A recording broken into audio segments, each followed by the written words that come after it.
Hey, good evening, everybody, and welcome back. It is wonderful to be back with you after a week off. This is the SCB Steelers Podcast presented by Deck Roofing Incorporated of South Florida. Welcome in. The three amigos have joined us. Scarps, can you explain the shirt you're wearing? What is the shirt you're wearing? I can't really. I'm a dad now. He does. He's got kind of a dad grilling shirt. Yeah, right, man. Yeah, love it. Was that so when the kid pukes on you, you can't really tell? The stain's not really obvious. Is that how that works? That's good. I'm just asking. No, it's a very fair question, and every young father should have some of those shirts. Yeah, you wouldn't be able to see it if he yacked on me.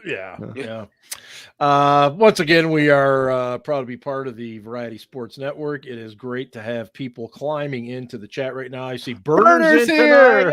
Welcome back, Burner. Chris is in, outstanding. And before we get much further, I just want to mention, we frequently talk about Bradshaw bourbon. Okay, it's delicious. It is delicious. It is. We love it. And I finally reached out to the people at Bradshaw Bourbon this week, and I got a reply. And we're supposed to talk this week, and I wanted to make sure that the fine people there knew this was not a joke or anything even remotely like that. We love the bourbon. We obviously love Terry, and anyway, see. You're drinking it out of a Bradshaw bourbon glass too. Bradshaw bourbon glass. I mean, even the ice is shaped like a bee a little bit tonight. I don't know how I did that, but anyway, so I'm going to send this clip over to him. And I think it's better sans ice. That's me. I just like the bourbon in a glass by itself. Yeah. It's perfect. And that's the beauty of it. You know, if you want a little ice, whatever, that's fine. None of us mix it with Coke or anything like that. No. That would bastardize it.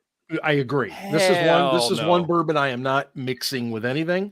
I am drinking it just like it is, and cold winter nights, man, I love it without ice. But summer I'm a little different. But anyway, so that leads us to the all important conversation. What are you guys drinking tonight? Ben has a very large can of beer right now. That is from 10 Barrel, I believe, and it's called what? 10 Barrel Brewing. It's just pub beer. Pub beer. Correct. Hey, pretty simple. Ian, what do you got going? I still have some of my Sam Adams Summer Ale, but today it's in a glass that I got at Jim Thorpe, Pennsylvania. All right. Which I visited over the weekend. It's a very, very nice little mountain town out in eastern Pennsylvania. There's a town that's named after Jim Thorpe. So it's long story short. That's outstanding. Jim Thorpe went to college. Outside of Carlisle, Pennsylvania, at the Carlisle Indian School back in the day. Wow. And when he was in college, defeated an Army team that had Dwight D. Eisenhower at running back. Also, get out of here. So he had some Pennsylvania ties, but after he died, they were trying to get his body back to Oklahoma where he was from to do a memorial for him, but the town in Oklahoma couldn't get funding for building a memorial. So this little town in Pennsylvania that was originally named Mock-Chunk, Pennsylvania, whatever it was,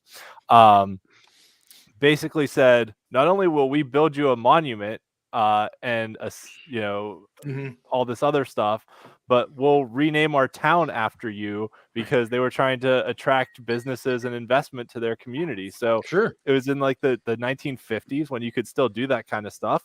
So they renamed their town Jim Thorpe, Pennsylvania. They got his body. It's buried there. There's a whole memorial garden basically with statues of them and stuff. It's really cool. Hi, Jen.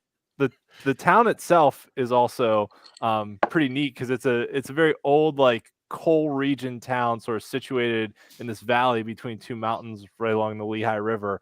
But it's become a very popular destination spot for people biking or rafting on the river or whatever. So it's this old mountain Pennsylvania town that has this European Swiss and Welsh and Scottish architecture that's overlaid with this like hipster bike culture of like all these people that come to like ride bikes on the trails and go rafting. But it was a fun little visit that we had. I just think it's cool from the standpoint that Jim Thorpe has a town named after him. This is right. Seriously, this guy may be the greatest athlete in the history of the United States. Yes. Yeah. On his grave, actually, the front of it, there's the quote from, was it King Gustav of Sweden or whatever, that said, like, "Sir, you are the greatest athlete in the world." Yeah, 1912 Stockholm Olympics, right? Yeah. And that is also where you got that badass looking cinnamon roll, I think, right? It was an apple turnover that was bigger than my hand. Thing was huge. It was huge. Yes, I don't know if I posted on Twitter. I posted it on Instagram though. Yeah, I remember seeing it. Ooh, man, good looking. And Scarpino, what are you drinking tonight? It's bourbon. Good for you. It's bourbon.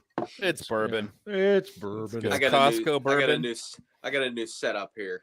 So Uh-oh. that's why I look. The old laptop died. It was 1,000 years old. So oh no. Yeah, it's fine. But it's fine. Hey, everything looks good so far, and hope everybody had a good and safe 4th of July. You look around the country and you see one idiot after another doing things they shouldn't be doing with explosives, but hopefully everybody's safe, had a great time, and on through July we go. This is, of course, the Steelers' dead period right now, and knock on wood, things are quiet, which is exactly the way we like it.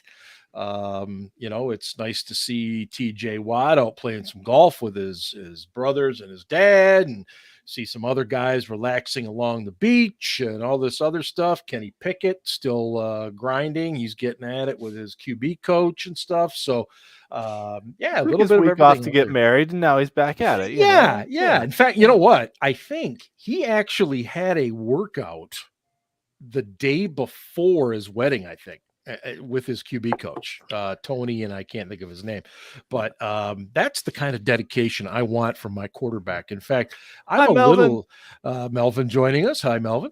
Little surprised that, Pickett didn't, maybe get to his wedding late because he was getting a few more throws. Jesus. Yeah. You never know. Just lay it on there thick, Mark. Good for you. I do what I can. One of the things that came up this week, and we'll get to the current Steelers as well, as much as there is to get to, but Hall of Fame discussions are always things that are around the Steelers because, of course, the Steelers have so many people in the Pro Football Hall of Fame, and of course, Donnie Shell went in just a couple years ago, Alan Faneca. The one guy that most Steelers fans still pine for in terms of getting in is LC Greenwood. And Ben, you had a really good tweet this week, something along the lines of, I think LC would have gotten in ahead of Donnie Shell if he had still been alive. Yeah. And go ahead and expand on that, and then we'll kind of take it from there. It was the 100-year anniversary of the NFL in 2019, and the Pro Football Hall of Fame wanted to elect an expanded class. Mm-hmm. So they looked at a whole bunch of guys that had been passed over the years, and I just got the sense that they did not want to elect anyone posthumously. They wanted it to be a situation where they could honor the guy who was alive. And I'm not saying that Donnie Shell isn't deserving. I think he is. Mm-hmm. But I think that LC was even more deserving, unfortunately also dead. And it wasn't really up for discussion because he was already gone. And they wanted to honor a bunch of guys who were alive. I mean, and really play up that anniversary. Yeah, do a one-time deal where I think was it 24 guys they elected or something? You're right. It was a big group. And then they canceled the enshrinement that year because of COVID and did it the next year. Oh, geez, that's right. So you're right. Gigantic class that went in over 2 days. Look, as much as I think we would like to think it doesn't have an impact, TV has an impact and the media does. And absolutely. And ESPN, NFL Network does not want a bunch of, sons and daughters and nieces and nephews of these deceased players coming up there, because most fans don't care about that. They want to actually hear from the player himself. And I get that. I totally get it.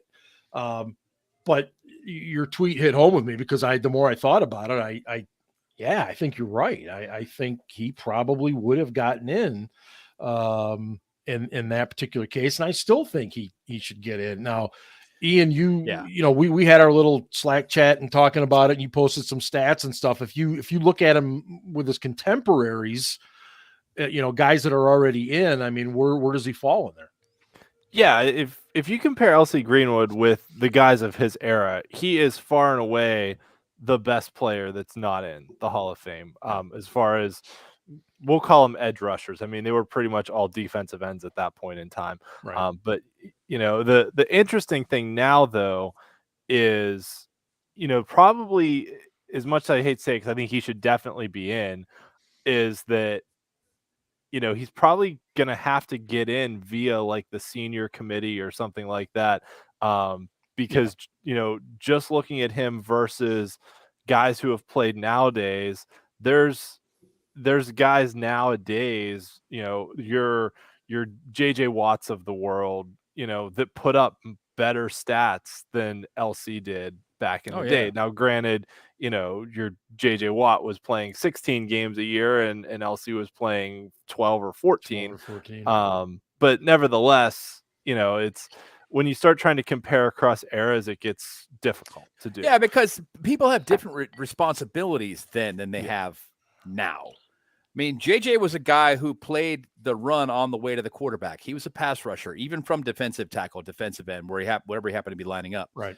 So it's really difficult to make that comparison at that time, where the Steelers, the Steel Curtain, that unit lined up and played the run. And if it was obviously a passing play, then they played the quarterback after the fact. Mm-hmm. So the degree of difficulty goes up. Right. Well, and just the fact that they throw the ball so much more nowadays, there's more opportunities to get sacks, things like that. And, even the fact that stats weren't even an official statistic until 1982. Right. I know a lot of people, Pro Football Reference and other places, have done compiling work through box scores to try and, as best they can. But, it's a lot harder to come up with good stats for the guys pre-1982, basically. Right. And I think the play-by-play data is only verified back through like 1994 or something like that. So, really anything before 1990 is going to be difficult. The one debate we kind of had on Slack that I think is really interesting from a Steelers perspective is, who is more deserving between LC Greenwood and James Harrison, because the two of them have some very similar, overall, very similar statistics if you look at their careers as a whole. Yeah, what were we saying? Harrison's like 6.5 more sacks. Yeah, Harrison has like 6.5 more sacks. Harrison was the defensive player of the year. LC obviously has the 4 Super Bowls, but Harrison went to 4 Super Bowls over his whole career, as much as I hate to talk about that one he went to with New England, but nevertheless, both of them went to 4 Super Bowls. Harrison had about 6.5 more sacks, but he also played 2 more seasons. Harrison has the Defensive Player of the Year award. Mm-hmm. Both of them were 2-time first-team All-Pros.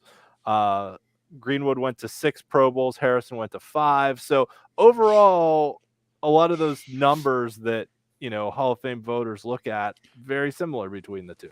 Scarps, when I'll get your input on Greenwood, but the question I want to ask you first is, in your role in the PR there, what was it like for you guys if there was somebody from, the previous generation before you got there, obviously, that was up for the Hall of Fame? Did you guys have extra duties to try and promo that person?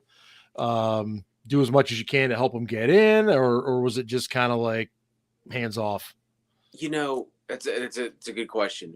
When I was there, though, nobody's coming to mind. That doesn't mean that a player like Donnie Shell wasn't or LC weren't on someone's mind. But right. I would say that getting Jerome in was the biggest one. And I remember it was a couple years doing the extra. Well, this is actually, we can elaborate on this. I know it's the off season. We're going to tangentially go where no man has gone before.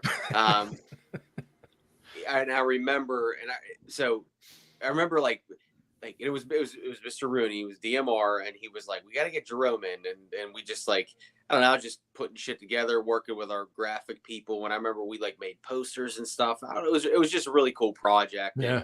And like even like like doing analytics before analytics were cool, like like because is people who still remember the fumble in Indy, right? But like he never fumbled ever. Right. Like that was like, and it was just like that was why that was such a shock. Yeah, exactly. And kudos to Gary Brackett. Gary Brackett, great example. He made a great play on that. He did. Yeah, he did. Yeah. Gary Brackett is a really good football player. He was. But not Hall of Famer. Anyway, but getting back to Jerome. Jerome was the one guy that Dan wanted to get in, and it's a good thing that Gary got stabbed that morning. No, it wasn't Gary. It was Nick Harper. Nick Harper. It was Nick Harper. You're right. Nick Harper. Who's Nick Collins? Did he play for like? It was Nick Harper who picked the ball up. It was Gary Brackett was the linebacker who knocked the ball out. Yeah. Right.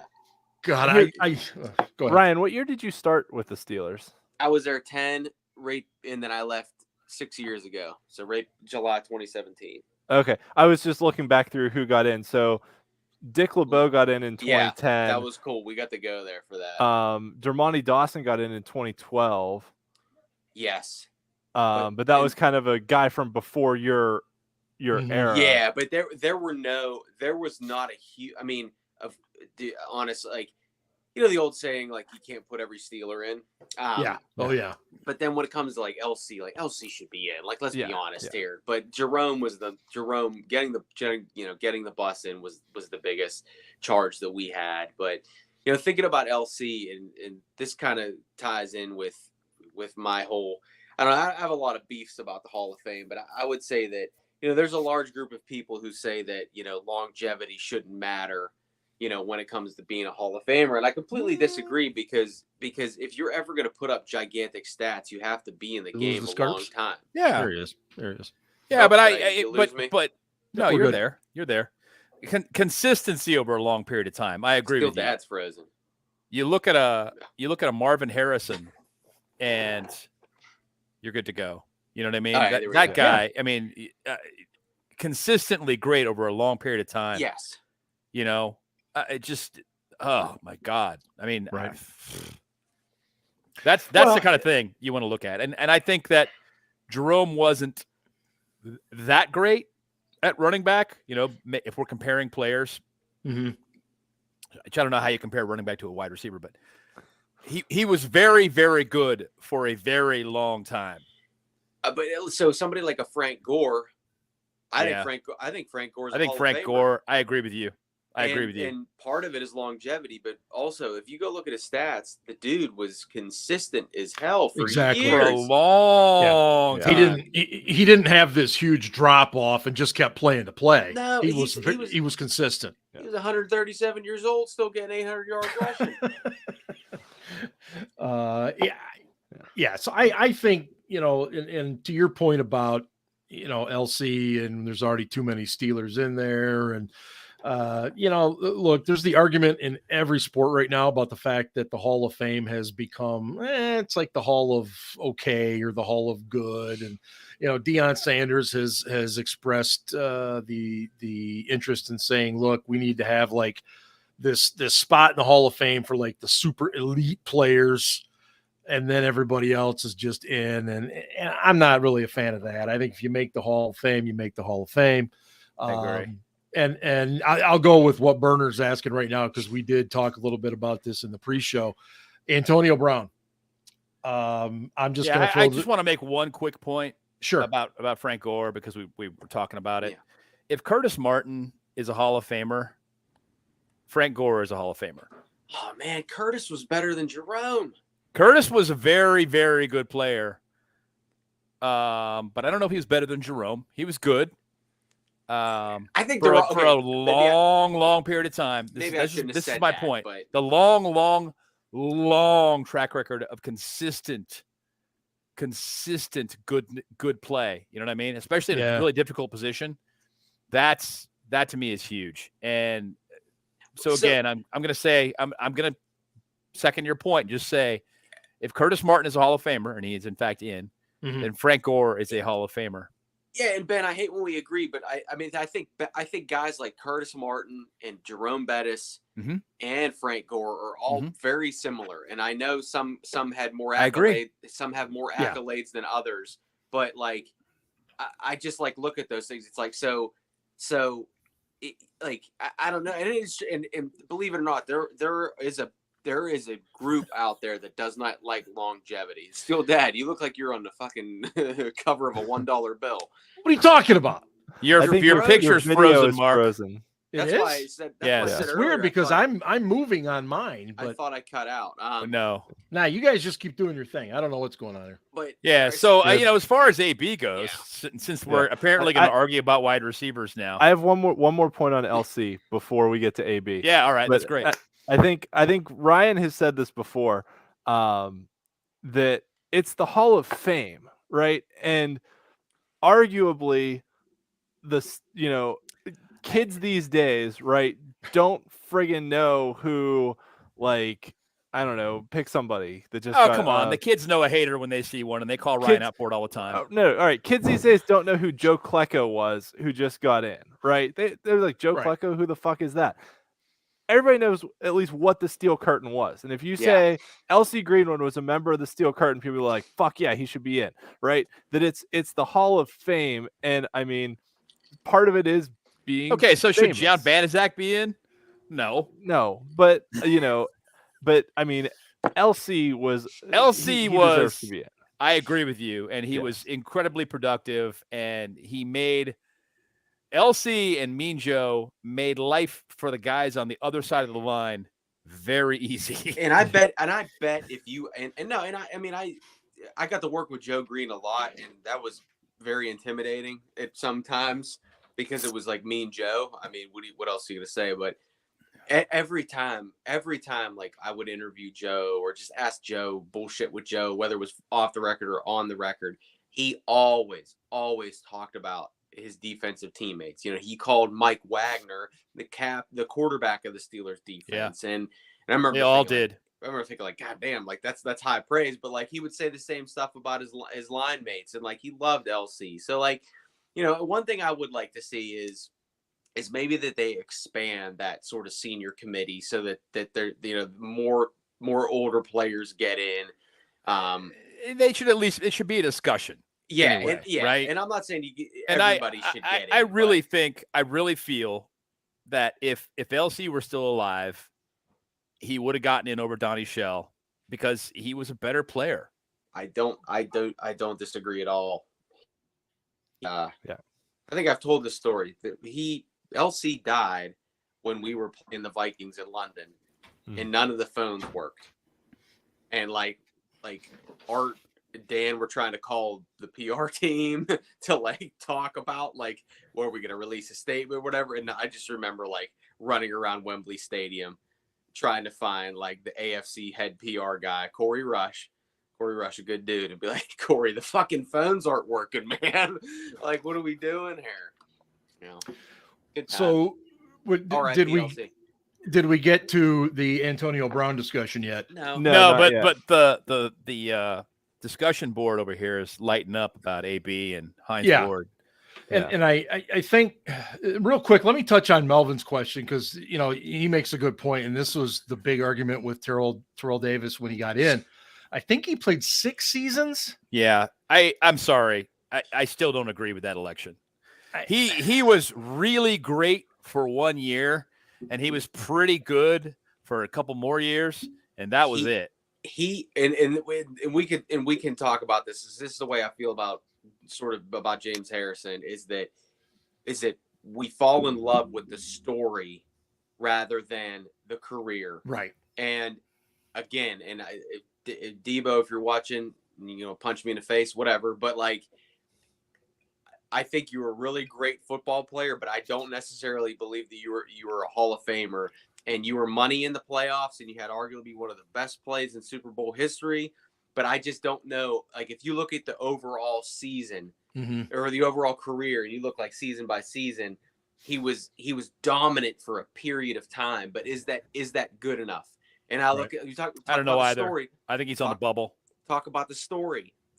Terrell Davis was part of the John Elway story, right? Elway had never won a big one. They beat the fucking Packers, and then they beat the Falcons, and then the ultimate story. And he was a 6th-round pick, and Kurt Warner is the ultimate story. Yeah, he was a 6th-round pick, and James Harrison was an undrafted free agent. And again, it's the story. Kurt Warner was bagging groceries at the Giant Eagle. Kurt Warner was pretty fucking good, and he reinvented himself a couple of times. And I will say that, yes, he was really good for Kurt the Rams, Warner, even in 2008, late in his career, when he was running the Cardinals offense, I was like, Jesus, man, this guy is good. Let me put it to you this way. That Steelers defense during the regular season, dude, I know. They allowed 172 yards per game of passing. He went per nuts. game. They were that fucking good. He lit them up. Yeah. He got 181 yards in 1 quarter. That guy was fucking good. I don't care what anyone says. Hall of Fame good? I don't know. I mean, I think his career was Hall of Fame worthy, yes. But that performance was fucking amazing because that was a damn good defense. They were ridiculous. Yeah.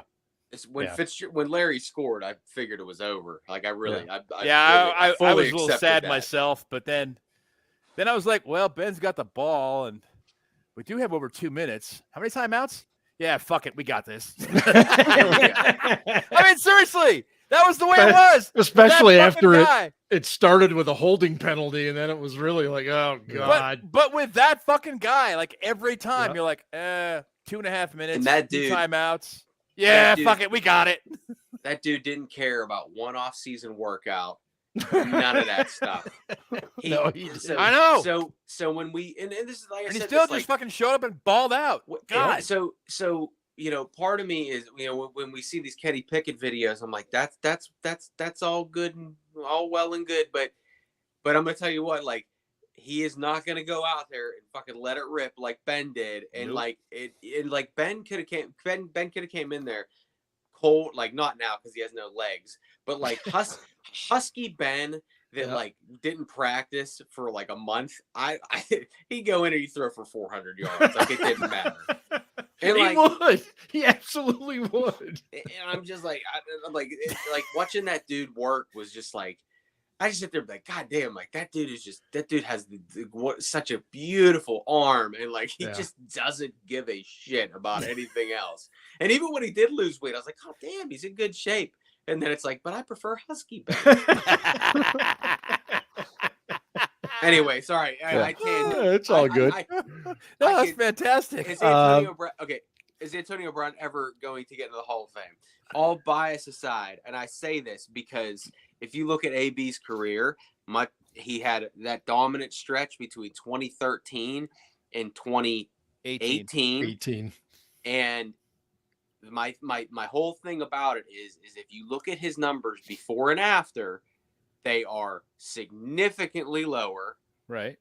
That is a testament to getting to play with Ben. And if you look at his numbers without playing with Ben or Brady, they are not that great. So again, when we talk about Hall of Fame, when you look at these comments on Twitter and people literally say, yeah, he's up there with Jerry Rice, and I fucking laugh because nobody is up there with Jerry Rice. Jerry's on his own. But number two, like if you put him in a category,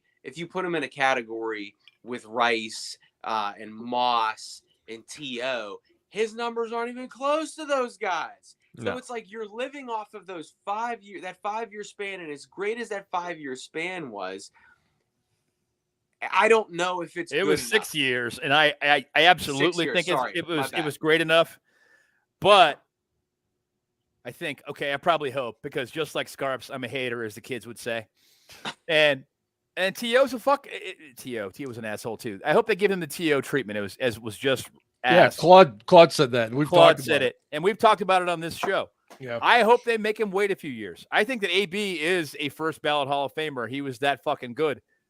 But I hope they make him wait because he fucked teams up with his fucking clown show. He held teams back. Yeah.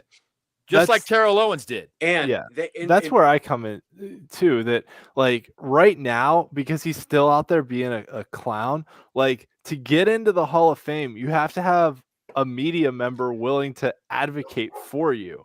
And like right now, what media member is going to go into that room of Hall of Fame voters and be like, yeah, Antonio Brown deserves to be in the Hall of Fame after he's basically burned every bridge in existence?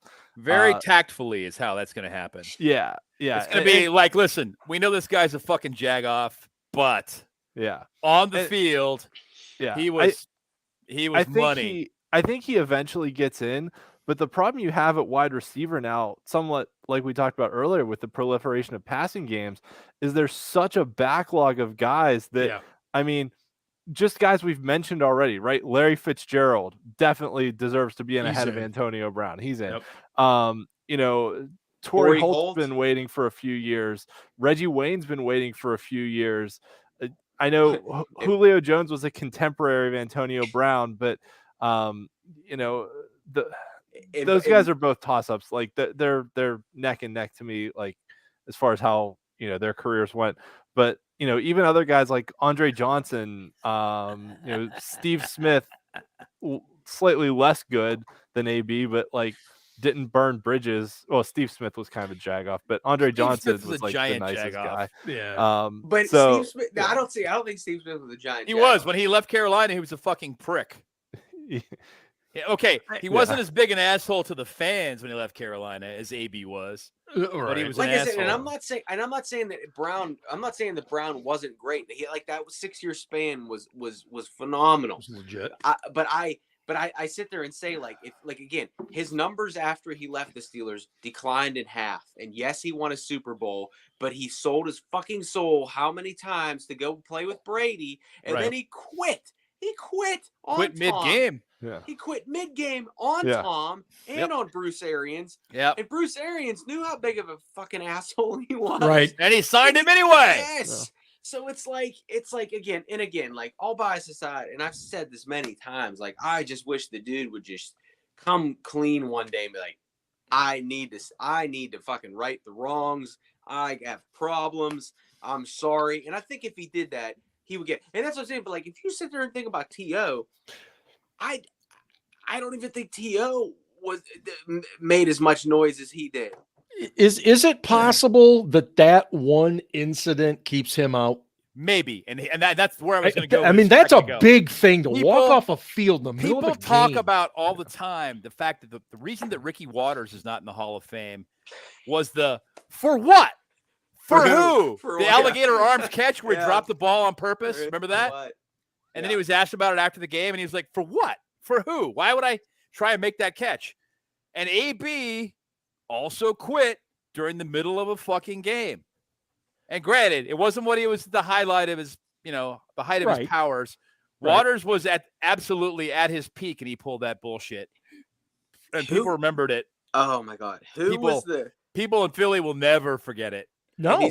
He's not a Hall of Famer, but recently he quit. Oh my God. Oh, is it that defensive back from Indy who was just like, I'm done in the middle of the game? And then he went to Buffalo and he quit. He quit in the middle of a game. Yeah. He was an all-pro too. He was all-pro. Somebody will know that in the chat, I'm sure. I remember the incident, but I can't think of his name. Oh my God. He was probably the most coveted DB. Vontae Davis. He was coveted, man, and he just fucking quit. But at least he quit at halftime. Yeah. Nobody was looking. Well, he didn't quit in front of the cameras or fucking throw his shit at the crowd. Well, no, and again, like when I worked there, I got along with AB, and I know we had a little bit of beef on. If he would have just stayed with the Steelers, he would have had at least probably another year like that. I mean, we're also banking that Ben doesn't blow out his arm in 2019. But Ben in 2020 was still really good. Ben had 30-something touchdowns in 2020. Well, Ben in 2020 was throwing shit that he knew he could throw. But you don't think I can still throw this one. But you don't think that him and Brown with that chemistry would have had success? Probably still would have made it work, but he couldn't throw that deep out anymore. I said this last week in the chat. We talk all the time about Mike Tomlin's ability to handle players and the fact that he handled AB as long as he did. I think Ben Roethlisberger deserves a little bit of credit too. For handling him to a certain extent, and it didn't do him any favors because AB went scorched earth on his ass when it all came to a head. But I mean, look at this every week. This guy does something stupid. Steelers DB posed the question: How many TD passes did Antonio Brown catch? I thought it was guys 0. Not named Ben or Brady. Is it 0? I thought it was. It's 0. It is 0. I'm pretty sure. Why do I feel like I thought he caught one from Lance Moore. He threw a touchdown to Lance Moore. Was that in the Saints? I just looked it up on Pro Football Reference. 2 quarterbacks, Roethlisberger 74, Brady 9, and that's it. I think he threw a touchdown to Lance Moore against the Texans on Monday Night Football. Yeah, you're right, Scarps. And I was with Claude there for a minute because I was thinking, man, he had to have caught one from Charlie Batch at some point, but no. He had one from Landry Jones in a game against the Raiders at Heinz Field. Landry came in, hit him on like a shallow slant route or something. Yeah. And it looked like he had a clear path to the end zone, but he got tackled from behind. And there was like a minute left in the game. We wound up kicking a field goal to beat him. But like he didn't score on it. And that was, that was the one I remember. But yeah, it's 0. One of the other guys we've talked a lot about on this show, and because it's the topic, we'll run with it again, is Hines Ward. And you guys mentioned you mentioned the backlog of wide receivers, and that's probably not going to help him. And I've always advocated that I think he's such a throwback player that that's part of it, but it doesn't matter. He got that some of those key stats at the end of the day, but I don't know. I really don't know if he ever does. He might be one of those veterans type things down the line. And Ben, you've been pretty adamant. You think he's maybe worthy, but it's not going to happen. I don't think. Okay, 2 things. One, it's really, really, really, really, really. Have I emphasized it enough? Really? Hard to get in as a wide receiver. Yeah. It's really fucking hard. I know Steelers fans love him. I fucking love him. Mm-hmm. Unfortunately, the devastating downfield block is not a stat. And that's what they look at. Okay? That's what they look at. Lighting up Ed Reed is not a stat. Yes. Lighting up Ed Reed. It damn well should breaking be. a Bengals Keith Rivers jaw, that is not a stat. Having a rule created for you, super cool. Also not a stat. So Hines probably ain't getting in. I'm just telling you guys. There are a lot of guys at that position that are deserving that are also not getting in. There are too many really good wide receivers. Ian, go ahead. No, go ahead, Ryan. I'll defer to you on this one. Hines was never ever recognized as the best player at his position ever. He was always a great player, a good player, good player. He was a good wide receiver. Good. Okay, Ian, better way to put it. Hines. Let me just finish this. I'll stop. Yeah. Hines was a great football player, but only a good wide receiver. So, and here's what I'll say is, since Ben talked about stats, Hines has a couple things going for him. I agree. I'm on record on this show saying I think Hines is going to have to wait for a senior committee to get him in. I don't think he gets in with the regular voting just because of the backlog of wide receivers. But what he has going for him is 2 Super Bowl Hines rings. Had been for 6 years. Well, all right, 2 Super Bowl rings and a Super Bowl MVP. Mm-hmm. No one. So of the guys in the Hall of Fame right now, there aren't a lot of like top end receivers other than obviously the Steelers guys that have 4 that have multiple Super Bowl rings, right? Jerry Rice has 3. And haven't gotten in. Yeah, right. Of the guys who haven't gotten in, right? Not a lot of them have actually won championships. So Hines has that going for him. Not only did he win 2, but he was the MVP of. He did make 4 Pro Bowls, which is more than guys like Derek Mason or some of those other guys in that category, right? He also has 1,000 receptions, which Hall of Fame voting is weird because you have like all these old dudes who are like just impressed, like, oh yeah, he ran for 1,000 yards 12 times. He definitely gets in, like we talked about that, like the Curtis Martin example, right? And like 1,000 receptions, there's only deal. Yeah, I think there's only like 15, 13 guys in NFL history that have 1,000 receptions. Yeah. So there are some things working in his favor, but Ben's right. He was never the best receiver in the league during his time. Unless you want to say that he was the best possession wide receiver in the NFL. He was that. Yeah. Here's yeah. Okay. But I mean, I think I'm gonna say, how many Fitzgerald's getting in ahead of him. Reggie Wayne's getting in ahead of him. Yep. Andre Johnson's getting ahead of Torrey Holt. It sucks, but yes. Yeah. I mean, then you get to like the AB Julio Jones discussion, and then you've got this tier of guys, and you're like, okay, like Anquan Bolden, Hines Ward, Steve Smith, Brandon Marshall, Derek Mason, Jimmy Smith, like guys like that are all kind of in that next group together of guys who were really good football players, but I don't quite know if they're Hall of Famers. Okay. So here's one question, and I'm going to follow it up with another one. Yeah. Would we all agree that when defensive coordinators game plan for the Pittsburgh Steelers, Hines Ward probably wasn't their biggest concern? I disagree. As a scorer, as the biggest scoring threat on the Steelers offense. He wasn't. However, he was absolutely someone they game planned for every week, because if you did not have your head in a swivel, if you were not aware of where Hines was, he would knock you the fuck out. And that was going to be my next point, and it's exactly what I'm talking about. He might not have been the biggest threat, but you had to know where he was. The Ravens defensive players talked about the fact that they wanted to kill him. Literally wanted him dead. The one thing about Hines, and a lot of things about Hines, but I think Hines, and I've said this on the show many times, that Hines is penalized because he was an all-around football player. Right. So was Jerry Rice, though.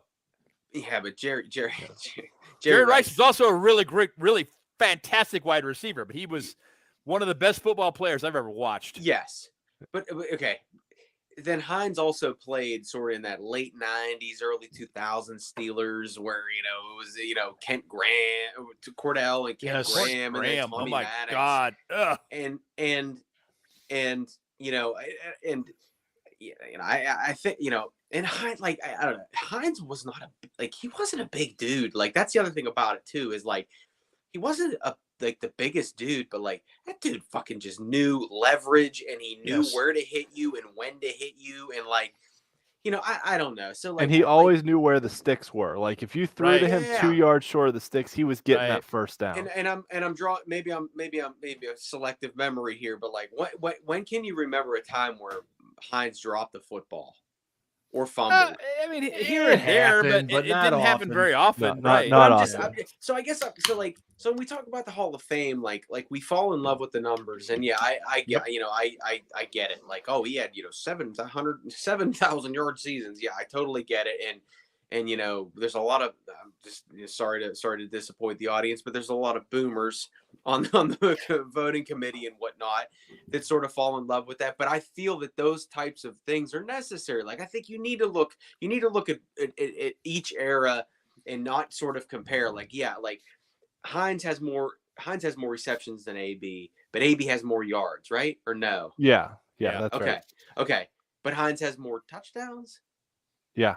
Yes. Yes. So, but most Steelers fans will say, like, Antonio Brown was much better than Hines Ward. And I sit there and say, like, for that 6 year span, yes, but when did AB ever win anything? Like with Hines, you won. You did. Yeah, He won with Hines. that is. You can't argue that. Hines was a fucking winner. I got to give you that. Can't argue that. He was. I mean, he was a winner, and even like, I mean, shit, dude. Even when he was on the one, when he was done, done. You know, you had Sanders and Wallace and Brown, and like, you know, Hines just. I mean, they called him old money, but you know, the young money crew. The young money crew, but he was old money. He was old money. You know, yes, but like even when those guys, I was like, Mike Wallace Mike Wallace, really good dude. I was like, this guy has potential. I'd be like, give me fucking Hines any day. And like, Hines was not my favorite player. He was tough to work with. He wasn't as extroverted as I hoped he would be. But that dude, like, I would want that fucking dude on my team any day, like every day of the week. Like, and I think that we lose sight of that when we talk about this Hall of Fame voting, because Antonio Brown is not a guy I would want on my team. He's not. But Hines, I would give up some stats to have that guy.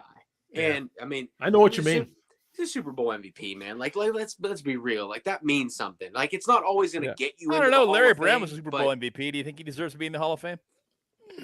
Do we need to talk about him? Neil O'Donnell will send him a Hall of Fame plaque. I'm just saying, Super Bowl Hall of Fame, Super Bowl MVP. MVP does not always right. It doesn't really mean much. Did Chuck Howley ever get in? I think he did, didn't he? Yeah. So the one other thing that I think was Hall of Famer. Randy White? Good point, though. Randy White, yeah. Randy White, good player. Mark asked about, do defensive coordinators game plan against Hines? And, looking at Hines' career in Pittsburgh, like, when he really started to come into his own in the, early 2000s, right? He made 4 Pro Bowls from 2001 to 2004. Like, Plex was also on the team then. Yes. And drew some coverage. And then, like, 2006, they draft Santonio Holmes, and Holmes is there until what, 2010, 2009, 2009, I think. Yeah. Plexico, for the most part, 2008. Single coverage, because he didn't get the ball very often. Yeah, right. But, but nevertheless, I think the one guy who did game plan for him was Bill Belichick, because Belichick's defense was always focused on, like, I want to take away what you do guy and make you do something else. And Belichick did game plan against Hines often. Actually, I think Hines' streak of consecutive games with a reception ended against the Patriots because he got concussed in the first quarter. He caught. I remember this. He caught a pass, and a guy hit him in the side of the head, and he dropped it. Yeah. Was that the 2010 Sunday night game? Rob Gronkowski coming out party? I think so. I think it was Scarps. And I remember it because they called it a catch on the field, and Hines was hurt. And I was like, well, at least he got his catch. And then fucking Belichick challenged it and overturned the catch. And that's what ended his streak. That was also the game that Jeff Reed missed like a 20-something yard field goal. That was Jeff Reed's last game in Pittsburgh. I was at that game. Yeah. I was at that fucking game. And after the game, we heard the interview with Reed. Haters going to hate. Yeah. But he shit on the surface too. He shit on the sand or whatever. The surface was shitty. The field was shitty. And people don't know what they're talking about. They talk about it, blah, blah, blah. But haters are just going to hate. And, it is what it is. I'm not going to worry about it. Yep, gone. Very next day, I went to the locker room and he was cleaning out his locker, and he was talking with Greg Warren and Daniel Sepulveda, because Daniel Sepulveda didn't get hurt yet. No, I'm not being a dick. I'm sorry. No, I know. It's just funny because he blew out a knee twice. How many fucking times did he tear his ACL? But Jeremy Capitos took over as punter. He was actually Jerry Capitos is an underrated special signing. But then all of a sudden, this other dude walks in, and I'm like, who the fuck is that guy? And I remember walking upstairs, and I was like, I know that it was Sean Squeezem, who ended up being Squeezem was a good player. Yeah, ended up being a really good kicker who got defeated by the turf monster at Tom Benson Stadium, at that shitty Hall of Fame venue. And then the next year, they need to try and make a tackle in that game, Sean. What the hell? Well, I mean, he's Canadian. He's a football He's a little player. Fucking crazy. Let me throw a couple other names at you. Hall of Fame, Marquise Pouncey. Yeah, he's getting in. Too many All-Pros, too many Pro Bowls. He's getting in. Okay. Yeah. He was hurt a lot too, though. Marquise is not one of my favorite players, to be perfectly honest with you. He was a very good player. Yeah. For a very long period of time, though. So, yeah, I think he gets in. I don't think his brother does. No, I agree with that. I don't think Mike gets in at all. No. Marquise, Cam Hayward. Freak with a little Godsmack. I like it. So Cam Hayward. Wait. Can we go back to Marquise for a second? We're moving on. No, right. No, yeah, Marquise Pouncey has the second most Pro Bowls of centers all time. Right. Jim Otto made 12, Mike Webster made 9, and Marquise Pouncey made 9. He's getting it. He's getting it. I would say that if he gets I want to say he was like a eight-time first team All-Pro, something ridiculous like that. Pouncey? Are you looking at his PFR 6 times? I think it was 6 times first team All-Pro. Sorry. No, Pouncey. Pouncey was 2 times All-Pro. Only 2 times? Yeah. Okay. Well, how many times did he make the All-Pro team? 6. No. Yeah, he was second team a whole bunch. Okay. And so here's my point. So yeah, he was first team twice, second team like 3 or 4 more times. So here's my point about Marquise is that the guy that he battled with the whole time was Nick Mangold. Nick Mangold from the Jets. Yep. So if Marquise gets in, so should Nick Mangold or vice versa. Because those two literally go look at the All-Pro centers during that time. It was Marquise just those 2 guys or Nick Mangold. Yeah. And I think both of them probably deserve it. But also borderline. But like much closer than James Harrison. I think Marquise is definitely getting in. I think Nick Mangold will probably get in too. Yeah, can't deny those Pro Bowls. You just can't. Yeah, there's only 7 centers in the Hall of Fame, and the Steelers have 2 of them. Wow, 7? That's it. Well, so that was the other thing too. Is do you think at what point do Hall of Fame voters start looking at positions and saying, I don't know, we have too many of these, not enough of these. This year we need to. That's a great point. I think that's a great point. I mean, it's 7 centers in the history of the game. I mean, when you have a 6 or 7 person Hall of Fame class, it's usually a quarterback, a receiver, an offensive lineman, a defensive lineman, a linebacker, a defensive back, and then like one other guy, and then plus the senior class, right? I'm still pissed off about Zach Thomas. Yeah. Sorry. Great player, Hall of Famer. Nah. I'm just saying I don't disagree. Like the tackles get in a lot more than the centers do. But, yeah. And I don't know that that's edge rushers and tackles are going to get in, man. Yeah. I mean, Jonathan Ogden, was that guy like a worthy Hall of Famer? Yeah. You talk about Zach Thomas, and I think Zach Thomas was benefited by longevity. But I'll look at a guy like Patrick Willis or Luke Kuechly, who I think should both be better. I don't care how long they played. Like, you know what I mean? So I think that the longevity thing is part of it. Anyway, sorry. Still dead. Who's your second guy? Well, I was going to bring up, and obviously he's still playing, but he's much closer to the end. Is Cam Hayward. I mean, if Cam decided right now, hey, I'm done, guys. Sorry, thanks for the memories. Would he be a Hall of Famer?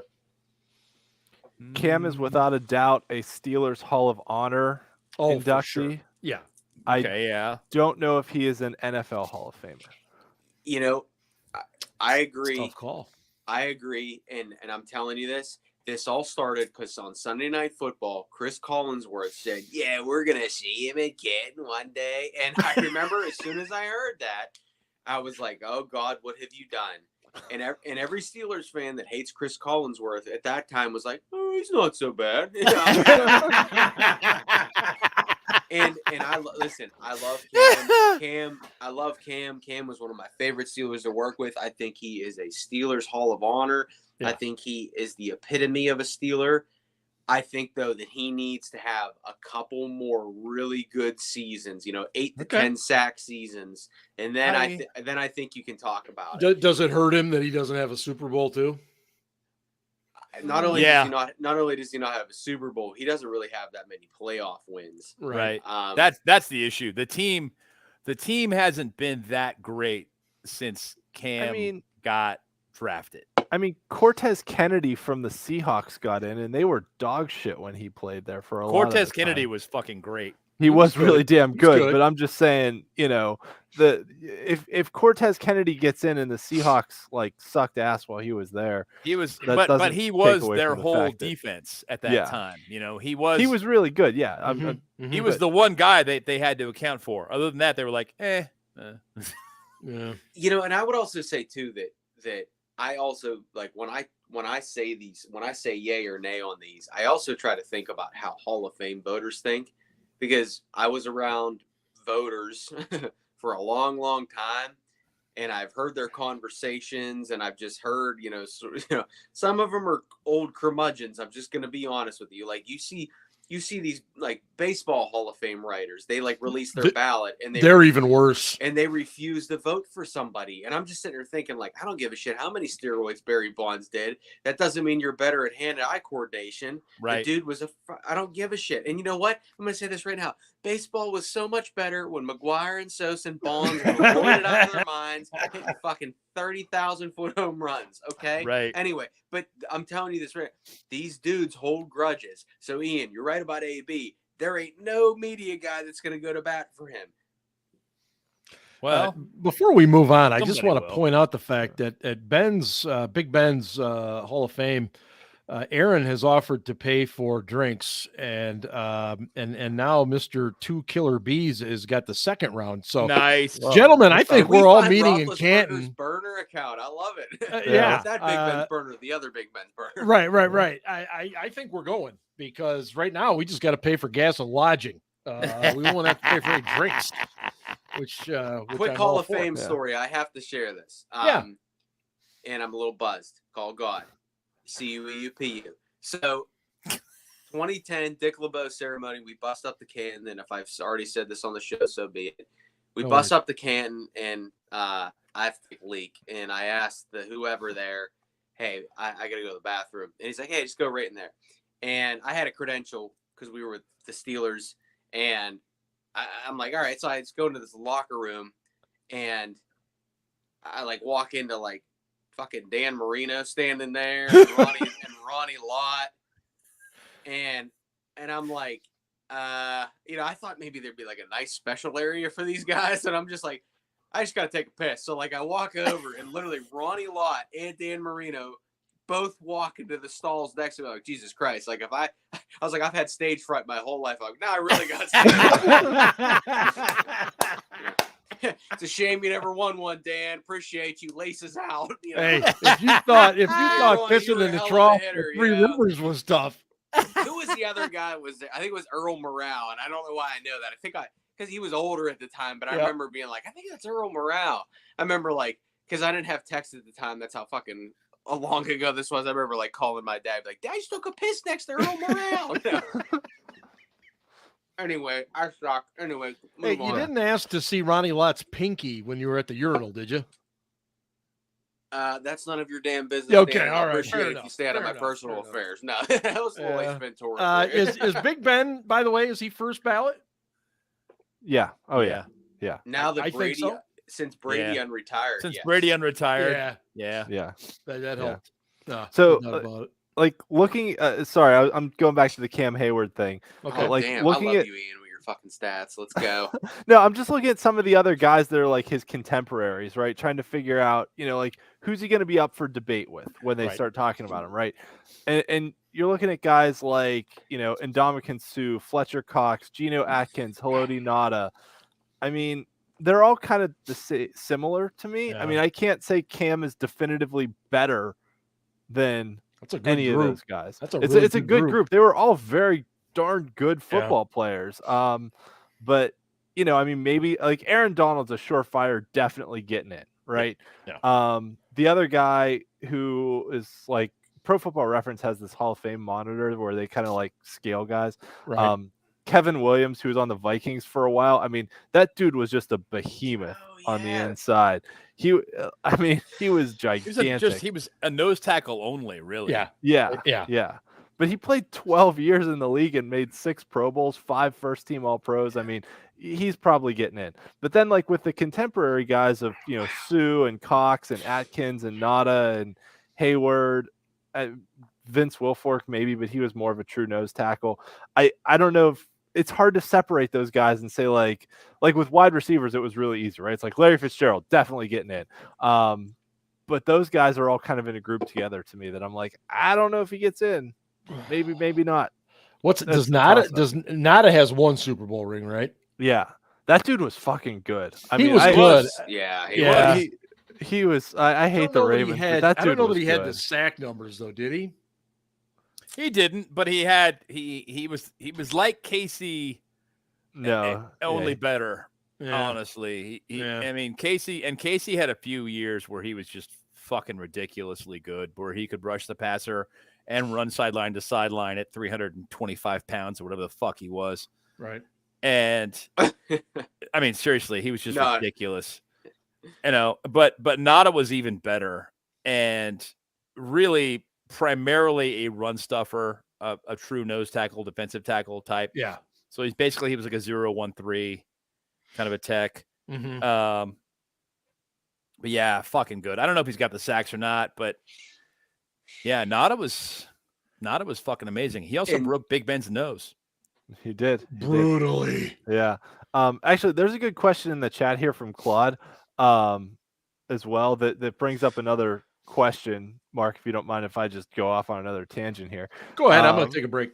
All right, cool. But Claude mentioned sacks. that if Cam gets to 100 sacks, which that's probably a little bit aggressive given where he is in his career, but there's it's possible, but there's a potentially important milestone coming up here that James Harrison is the Steelers' all-time leader in sacks. Right.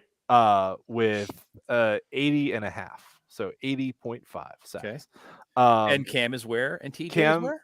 Cam, that's exactly where I'm getting. Cam has 78.5, so he's 2 behind Harrison. Right. And TJ has 77.5, so he is 3 behind Harrison, 1 behind Hayward.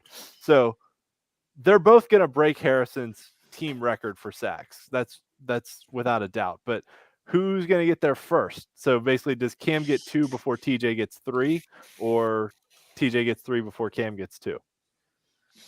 I don't know. Ultimately, at the end of the day, it's going to be TJ who is the Steelers' all-time sack leader. That's definitely happening.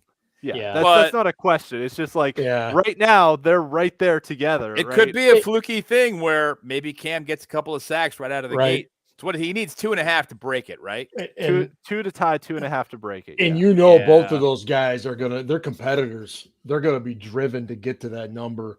I think it could be fun, to watch that, because they could really have fun going at each other, trying to best the other guy, and hey, competition breeds more impressive play a lot of times. One of the things, and I'm going to sound, I'm definitely going to sound like a boomer here when I say this, but I really don't give a shit who breaks it first or who.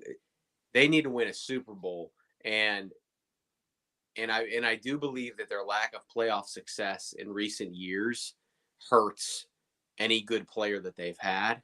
I would even say Antonio Brown as well. I would agree with that.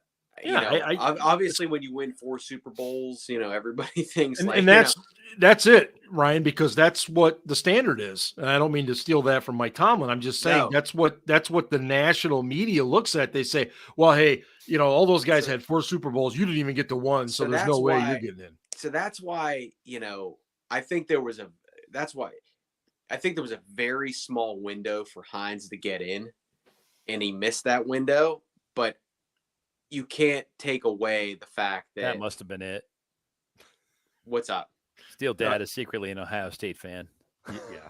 Well, he's frozen right now. He looks like fucking. No, I know he does. I am. Yeah, you frozen. Are. You are frozen. Well, I'm sitting there. You're doing this. You looks like weird. I'm alive and moving on mine right now. It looks like you're telling us how big of a fish you caught, and every 5 seconds the fucking size of the fish gets bigger. It's this big. That's funny. Anyway, I don't know. I mean, I really, they need to, and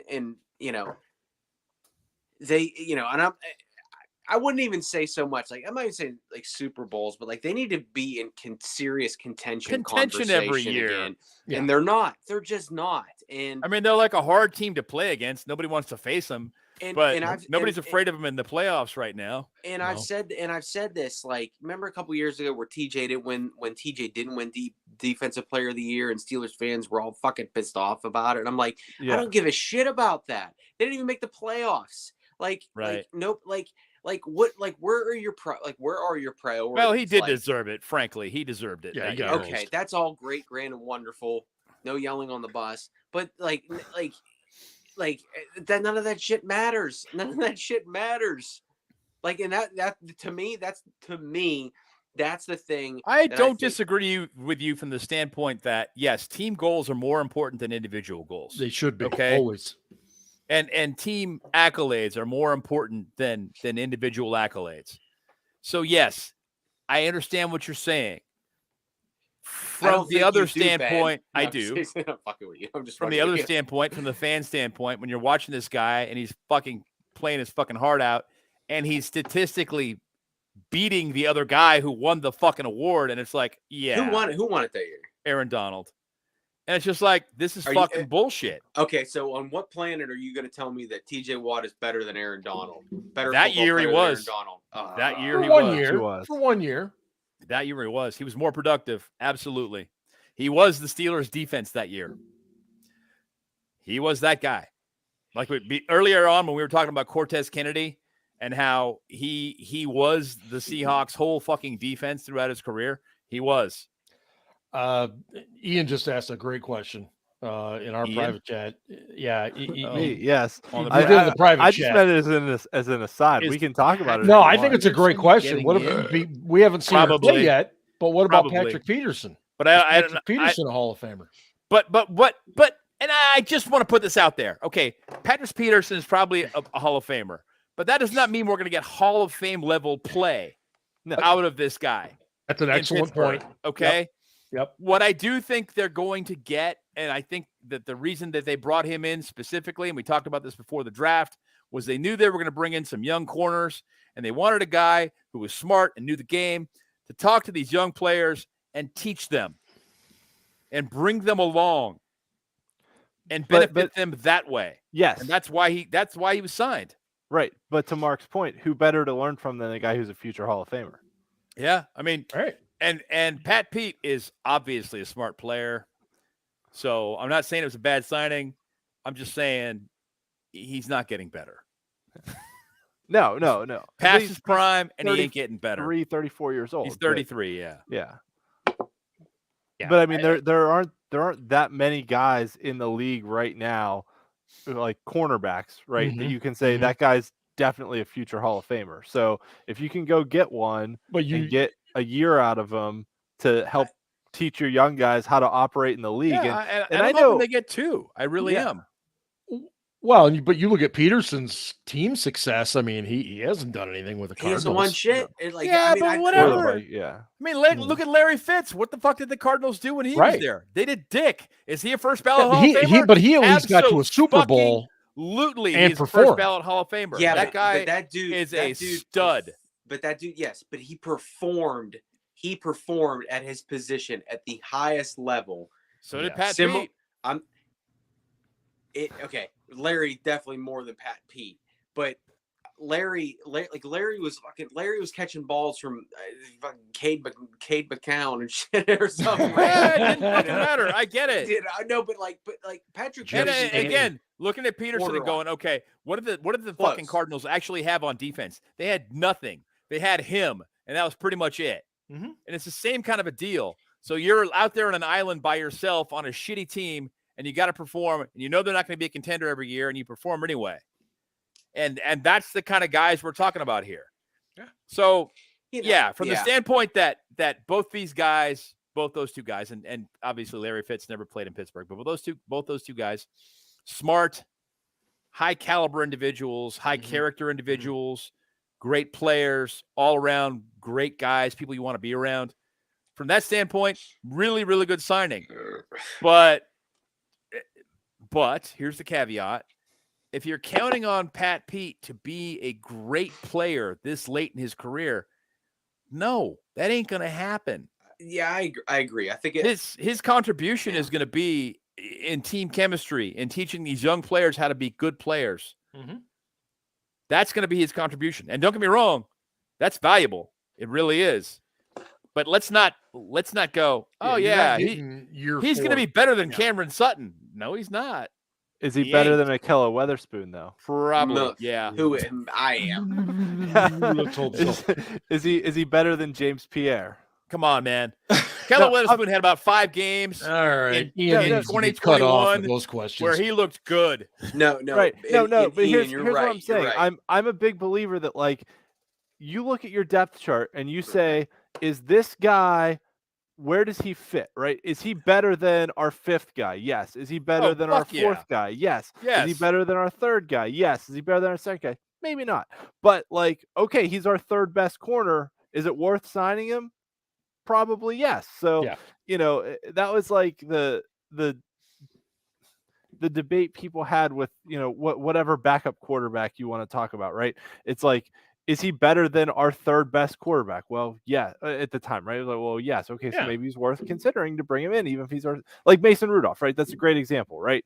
That it was, we had 2 quarterbacks on the roster and then a guy we picked up as an undrafted free agent that it's like, is Mason an NFL starter? No. But is Mason better than the 3rd guy who was an undrafted free agent? Yes. Yeah. So is he worth bringing in to be the 3rd guy? At the veteran minimum. Absolutely. Yep. So yeah, that's kind of where I'm at with like these depth roster signings, is that you ask yourself those questions, you're not going to get Hall of Fame level play out of him. But is he good enough to fit somewhere in the middle of your depth chart? He's not going to be the worst guy he's better than the worst guy on your roster. So therefore, by signing him, you have improved your roster. Better than bad. Yeah. I don't mean to put him on the spot here, but is Casey Kasem available from the grave? Did you write anything? Right before we got on the show, called guard. But are we ready or no? Yeah, just so the listeners know. Did you print it this time or no? No. I really like it when you print it and then wad it up and throw it away. It's fantastic. Oh, that's kind of a nice move. Yeah. It's a nice touch. Next week, we are planning an overtime episode, and we will be And next week, Steel Dad's camera might even work. I just really upgraded weird. my internet, too, and it sucks worse than before. Really, really weird. Anyway, overtime next week, and we'll actually talk about the current iteration of the Pittsburgh Steelers. Since we spent so much time talking about the older, but arguing about shit that doesn't matter anymore. It is July, and it is. Who really gives a shit at this point? But ladies and gentlemen, Mr. Casey Kasem. Oh boy. Casey's Coast to Coast American Top 40. Hello, everyone, and welcome to the week that was March 6th, 1987. I'm sorry, December 6th, 1974. Sorry, folks. Casey's had a little bit of Grandpa's cough medicine. Welcome to the week that was July 6th, 1978. Does anybody really know what time it is? The Chicago Transit Authority posed that famous question back in 1969. Speaking of the Chicago Transit Authority, I have a hot take. Chase Claypool will apply for a bus driver position with the Chicago Transit Authority by the end of next season. Let's get back on track here. Ride for Pittsburgh Rights, dear Casey. I can't help but feel a little excited as the Steelers are set to make the trek to Latrobe here in a couple of weeks. You see, Casey, Latrobe is where Steelers become Steelers, where they separate the men from the boys, and where they hopefully lock their offensive coordinator in the Monk's headquarters so he can't cause any more harm than he's already done to this team. Please. But we all know that won't happen. Instead of paying Matt Canada to go away, they'll keep him because they have too much pride.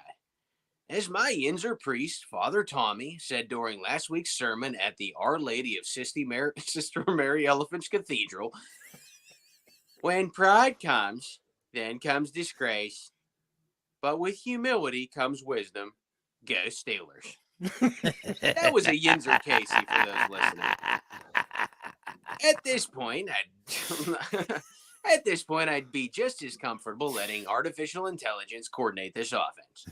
I know there are a million geeks out there just dying to program cybernetic organism with living tissue over a metal endo